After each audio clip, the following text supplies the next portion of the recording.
नमस्कार, स्वागत है आप सभी का। एफएम न्यूज देख रहे हैं आप और आपके साथ मैं हूं नितीशा बंसल। शुरू करेंगे दिल्ली एनसीआर से जुड़ी खबरों का ये सिलसिला। सबसे पहले बात करते हैं कि किस तरह से छापेमारी की कार्रवाई हो रही है। राष्ट्रीय राजधानी दिल्ली समेत 6 राज्यों में मंगलवार को शराब घोटाले को लेकर छापेमारी की गई है और ईडी जिस तरह से एक के बाद एक छापेमारी कर रही है, इस पे पॉलिटिकल रिएक्शंस भी अब आने लगातार जारी है। फिलहाल जो जानकारी मिल रही है उसके मुताबिक ईडी ने दिल्ली के अलावा दूसरे राज्यों में भी छापेमारी की है और बताया गया कि 40 से ज्यादा जगहों पर छापेमारी चल रही है। दिल्ली आबकारी नीति मामले में कुल 30 से ज्यादा जगहों पर छापेमारी की कार्रवाई की जा रही है। ईडी मुख्यालय के सूत्रों के अनुसार मनीष सिसोदिया के आवास में फिलहाल छापेमारी नहीं हो रही है। ईडी के सूत्रों के मुताबिक अधिकारियों के जो कार्रवाई जो अधिकारी कर रहे हैं दिल्ली समेत उत्तर प्रदेश के लखनऊ, हरियाणा और गुरुग्राम, चंडीगढ़, मुंबई, हैदराबाद, बेंगलुरु में छापेमारी चल रही है। तो 30 जगहों पर छापेमारी चल रही है और 6 राज्यों में ये छापेमारी चल रही है।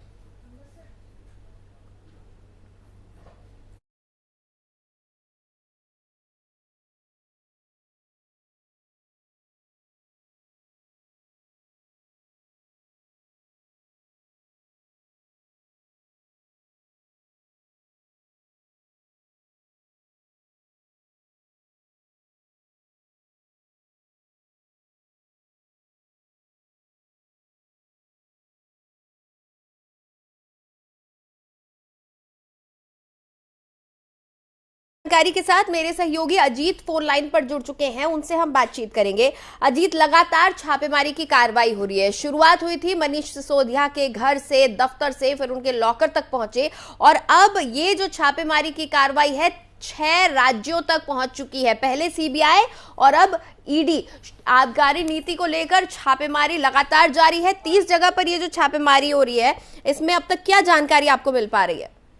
जी बिल्कुल ऋषा, बताना चाहूंगा जिस तरीके से जो कथित तौर पर मनीष सिसोदिया के ऊपर जो शराब घोटाले का जो आरोप लगा है उसमें लगातार सीबीआई की जांच के बाद अब ईडी की भी एंट्री हो गई है और ईडी अब आज दिल्ली समेत दिल्ली के बाहर अनेक अलग अलग राज्यों में कई जगह पर छापेमारी कर रही है। आपको बता दूं लगभग जो ईडी की सूत्रों से मिली जानकारी के अनुसार 35 जगहों पर ईडी की छापेमारी चल रही है, जहां पर अलग अलग जहां भी जो दिल्ली के जो डिप्टी सीएम है मनीष सिसोदिया, उनके जहां भी तार जुड़े नजर आ रहे हैं उन तमाम जगहों पर ईडी छापेमारी कर रही है, अपने सबूतों को खंगालने की कोशिशों में लगी हुई है। ऐसा माना जा रहा है कि वो जहां जहां जो छापेमारी की जा रही है वो तमाम या तो शराब कारोबारी हैं या उनसे जुड़े हुए कोई ना कोई ऐसे व्यक्ति हैं जो अपने आप में कोई एक मतलब प्रतिष्ठित व्यक्ति हैं और उन जगहों पर ये छापेमारी की जा रही है। तो कुल मिलाकर के कहा जा सकता है जिस तरीके से शराब नीति को लेकर के दिल्ली सरकार, दिल्ली के CM, deputy CM Manish Sisodia पर लगातार जो छापेमारी का जो दौर है वो बरकरार है और उसके बाद जो आरोपों का दौर है वो अब और मुश्किलें सीएम पर भविष्य में होने वाली है। कल बीजेपी ने एक स्टिंग ऑपरेशन जारी किया था। सारा दिन हमने देखा किस तरीके से तमाम कार्रवाई चल रही थी। उसे ईडी के इस छापेमारी से कैसे जोड़कर देखेंगे आप? बिल्कुल, जिस तरीके से कल बीजेपी ने जो स्टिंग ऑपरेशन जो किया था वो स्टिंग जारी किया कि किस तरीके से उसमें शराब घोटाले को लेकर के जो सारा का सारा जो दिखाया जा रहा है उसको लेकर के कहीं ना कहीं कहा जा सकता है कि उसके बाद ईडी एक्टिव हुई और ईडी अब वो छापेमारी पर ईडी की शुरू हो गई है। तो कहीं ना कहीं बिल्कुल, हालांकि मनीष सिसोदिया आज भी उसको लेकर के अपना सफाई देते हुए बिल्कुल। अच्छा अजीत, आप हमारे साथ बने रहिए। एक और खबर है उस पर भी मैं आपसे जानकारी लूंगी। आप हमारे साथ लाइन पर बने रहिए। कि छापेमारी की कार्रवाई जारी है।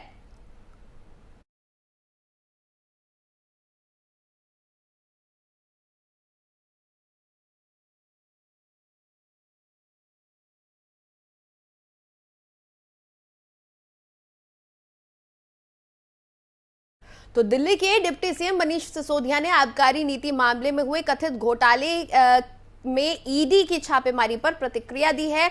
उन्होंने कहा कि पहले इन्होंने सीबीआई के छापे मारे, कुछ नहीं निकला, अब ईडी की छापेमारी हो रही है, कुछ नहीं निकलेगा, मैंने ईमानदारी से काम किया है, कुछ नहीं निकलेगा, कहीं भी कुछ नहीं मिलेगा। प्रवर्तन निदेशालय ने मंगलवार सुबह दिल्ली, एनसीआर समेत 6 राज्यों के 30 से 35 जगहों पर छापेमारी की है। एक बार सुनिए क्या कुछ कह रहे हैं मनीष सिसोदिया। असल में मुझे लगता है ना कि आज जो स्टिंग ऑपरेशन आया है, जिसमें शराब घोटाले का सच जो सवाल हम सब कर रहे थे उसका जवाब मिला है दिल्ली को और देश को, उससे आम आदमी पार्टी और मनीष सिसोदिया, अरविंद केजरीवाल बिल्कुल अब वो बौखलाहट की चरम सीमा पे हैं।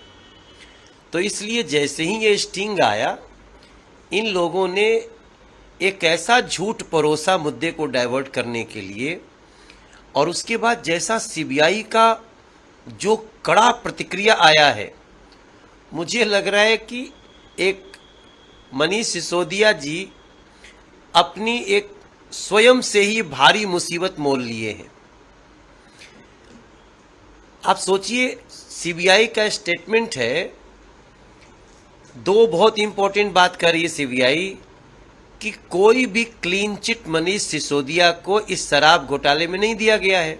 ये 1 साल में बनके तैयार है। एक सर दूसरा बड़ा मुद्दा है, ईडी की कई जगह रेड्स हो रही है, कई अधिकारियों की रेड्स हुई, खबर थी कि आपके घर भी पहुंचेंगे, क्या इसकी कोई सूचना आपके पास? पहले इन्होंने सीबीआई के छापे मारे, उसमें कुछ नहीं निकला। अब ईडी के छापे मार लेंगे, उसमें भी कुछ नहीं निकलेगा। पूरी कोशिश ये है कि बस किसी तरह से जो देश में शिक्षा का माहौल बना, अरविंद केजरीवाल जी काम कर रहे हैं, उसको रोक दिया जाए, उसको किसी तरह से आगे बढ़ने से रोका जाए। लेकिन ये रोक नहीं पाएंगे। सीबीआई यूज़ कर लें, ईडी यूज़ कर लें, हर चीज़ यूज़ कर लें, लेकिन शिक्षा के काम को रोक नहीं पाएंगे। ये हमारी तैयारी नहीं, मेरे पास कोई सूचना तैयारी है। आप ईडी अगर सामना करता है? मैं तो सीबीआई के लिए भी, मेरी क्या तैयारी, मेरे पास कुछ है नहीं। मैंने ईमानदारी से काम किया, मैंने स्कूल बनवाए, 4 स्कूलों के नक्शे और मिल जाएंगे उनको वहाँ से। असल में बीजेपी आरोप लगा रही है, वहीं मनीष सिसोदिया उन आरोपों को नकार रहे हैं। अजीत लगातार मेरे साथ बने हुए हैं। अजीत, हमने अभी सुना फिर से मनीष सिसोदिया ने ये कहा कि कुछ भी हाथ नहीं लगेगा। पिछली बार की जो छापेमारी थी, हमने देखा घर पर भी छापेमारी की गई। सीबीआई की जब छापेमारी थी उसके बाद लॉकर खोला गया, वो उनकी पत्नी भी वहां मौजूद थी।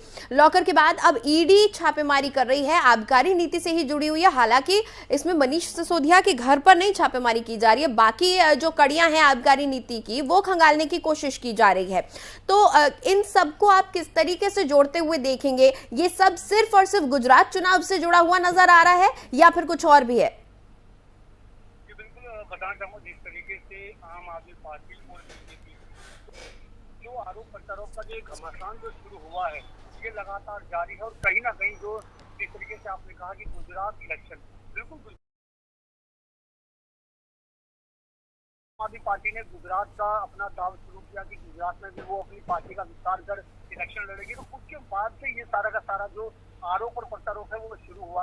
अब अगर हम बात करें उसके बाद जो शराब घोटाले का मामला आया, पहले सीबीआई ने जांच शुरू करी, सीबीआई ने जगह जगह छापेमारी करी, उसके बाद अब ईडी की एंट्री हुई। मनोज तिवारी का साफ तौर पर कहना है, मनोज तिवारी ने साफ तौर पर कहा कि सीबीआई की जांच में अभी डिप्टी सीएम मनीष सिसोदिया को क्लीन चिट नहीं मिली है। लेकिन अगर हम वही बात करें, इसका पलटवार करते हुए मनीष सिसोदिया ने साफ तौर पर कहा है कि पहले सीबीआई ने जांच करी, उनके हाथ कुछ नहीं लगा, लोकर की जांच की गई, उनके हाथ कुछ नहीं लगा। तो वो साफ तौर पर कह रहे कि अब ईडी जो लगातार छापेमारी कर रही है तो उनके हाथ भी कुछ नहीं लगने वाला है। वो साफ तौर पर पूरी की पूरी इस विकास को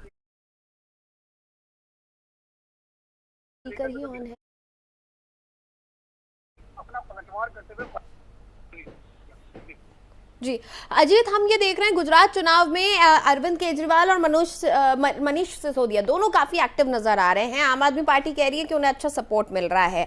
अब ऐसे में जब लगातार ये बात उठ रही है कि मनीष सिसोदिया ने तमाम तरीके के घोटाले किए हैं, हमने देखा था पिछले दिनों खबरें आई थी कि पाठशाला में की जगह मधुशाला दी गई है, वहां पर टॉयलेट को लेकर भी कुछ प्रॉब्लम हुआ था। तमाम तरीके की खबरें इस बीच आ रही हैं। उधर दूसरी तरफ आम आदमी पार्टी गुजरात चुनावों में बहुत बहुत सारी मुफ्त की योजनाओं का घोषणाओं की ऐलान कर रही है, कई गारंटी ले रही है कि तमाम लोगों को शिक्षा है मुफ्त दी जाएगी, स्वास्थ्य व्यवस्थाएं सभी लोगों के लिए मुफ्त कर दी जाएंगी, नौकरियों का वादा किया जा रहा है।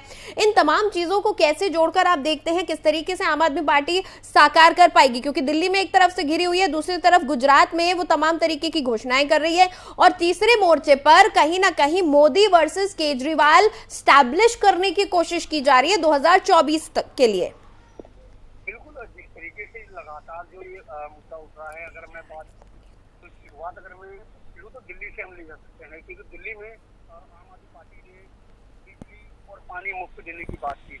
इसके बाद जब सरकार बनी आम आदमी पार्टी की तो केजरीवाल सरकार ने बिजली मुफ्त किया और पानी को मुफ्त किया। उसके बाद जब केजरीवाल सरकार ने आम आदमी पार्टी ने पंजाब का रुख किया तो पंजाब में भी कहीं ना कहीं उन्होंने अपना मुद्दा मुफ्त बिजली का बनाया। इसके अलावा और भी कई मुद्दे रहे। वहां पर भी जब सरकार बनी तो उन्होंने सबसे पहले 300 यूनिट फ्री बिजली की घोषणा करी।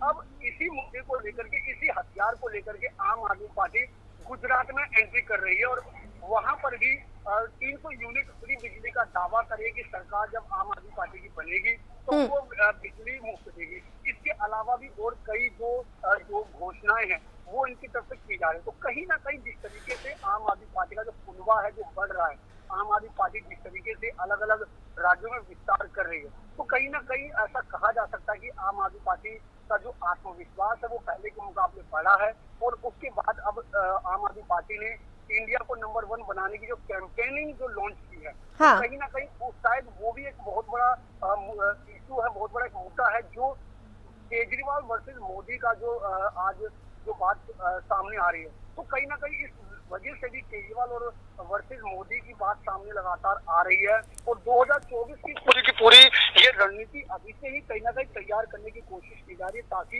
केजरीवाल जो आम आदमी पार्टी है वो 2024 की रणनीतियों को अभी से करे और आने वाले समय में इलेक्शन में वो अपने पार्टी का विस्तार करे, अपने कुनबे को बढ़ाए। कहीं ना कहीं और शायद इसी बढ़ते मनोबल को तोड़ने की कोशिश की जा रही है कि लगातार जो आबकारी नीति है उसके तमाम लूप होल्स को निकालकर जनता के सामने रख देने की कोशिश की जा रही है। बहुत बहुत शुक्रिया अजीत इस पूरी जानकारी के लिए।